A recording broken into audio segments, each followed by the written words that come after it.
Olá pessoal, graça e paz do Senhor Jesus seja com todos nós.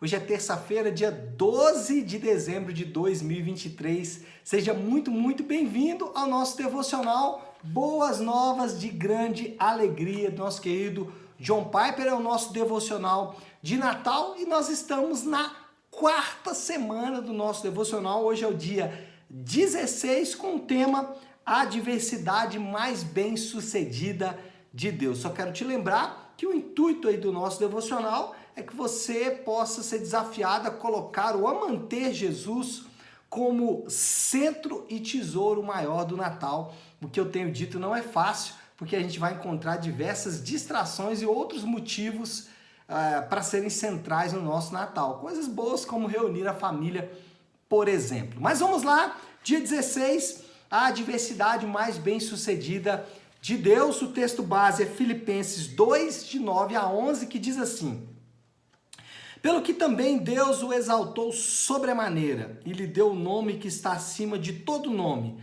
para que ao nome de Jesus se dobre todo o joelho, nos céus, na terra e debaixo da terra, e toda língua confesse que Jesus Cristo é Senhor, para a glória de Deus Pai. O Natal marcou o começo da adversidade mais bem-sucedida de Deus. Ele sempre se deleitou em mostrar o seu poder através da aparente derrota.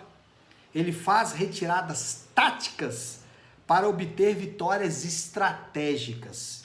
No Antigo Testamento, José, um dos filhos de Jacó, teve a promessa de glória e poder em seu sonho.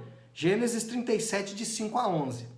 Mas, para alcançar essa vitória, ele precisou se tornar um escravo no Egito. E como se isso não bastasse, quando suas condições melhoraram por causa de sua integridade, ele foi feito pior do que um escravo, um prisioneiro. Porém, tudo estava planejado. Planejado por Deus para o bem de José, o bem de sua família e, posteriormente, o bem do mundo inteiro. Pois, na prisão, José conheceu o copeiro de Faraó, que, por fim, o levou a Faraó, que o colocou sobre o Egito. E, finalmente, o sonho de José se tornou realidade. Seus irmãos se curvaram diante dele e ele os salvou da fome. Que percurso mais improvável para a glória!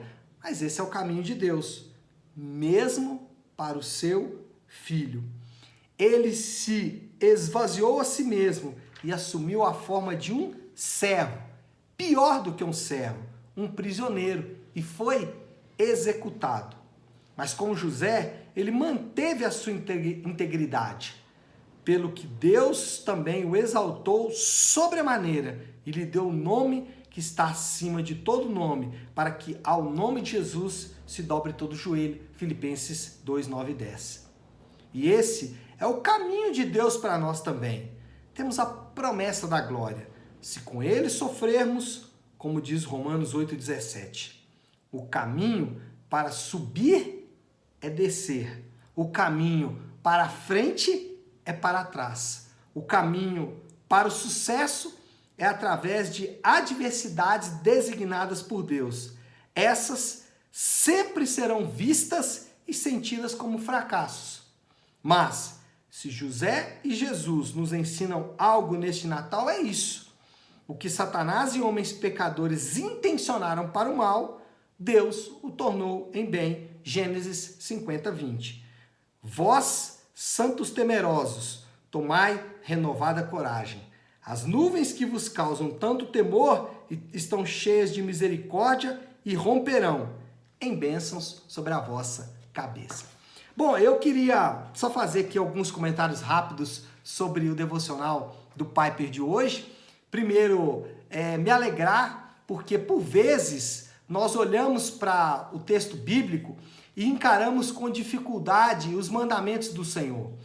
E os mandamentos de Deus, mesmo que difíceis para nós mesmos, eles são o caminho para se alcançar o nosso sucesso, que para nós, como cristãos, significa a salvação de nossa alma.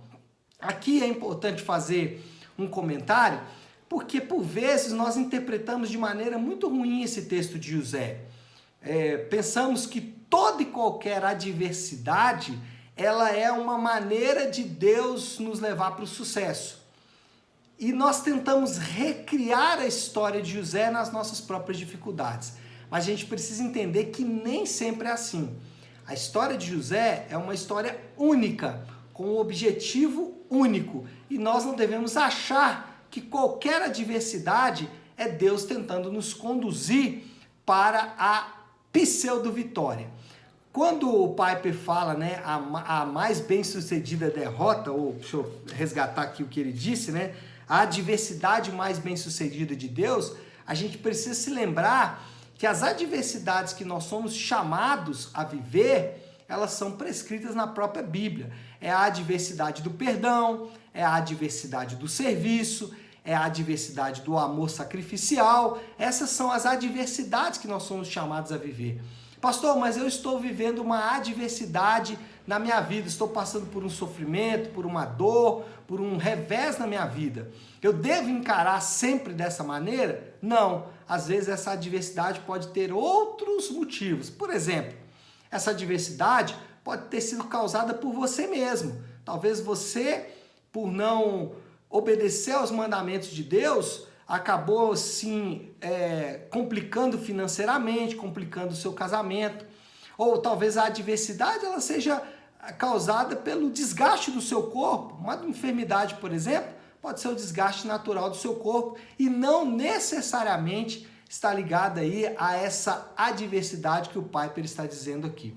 O ponto é sempre lembrar que as adversidades que nós somos chamados a viver são aquelas prescritas na Bíblia e que outras adversidades podem ter outras fontes, por exemplo, a nossa desobediência ou simplesmente os planos e os propósitos de Deus, e nesse caso, o melhor sempre é confiar em Deus. Tá certo, pessoal? E aí confiar em Deus independente, né?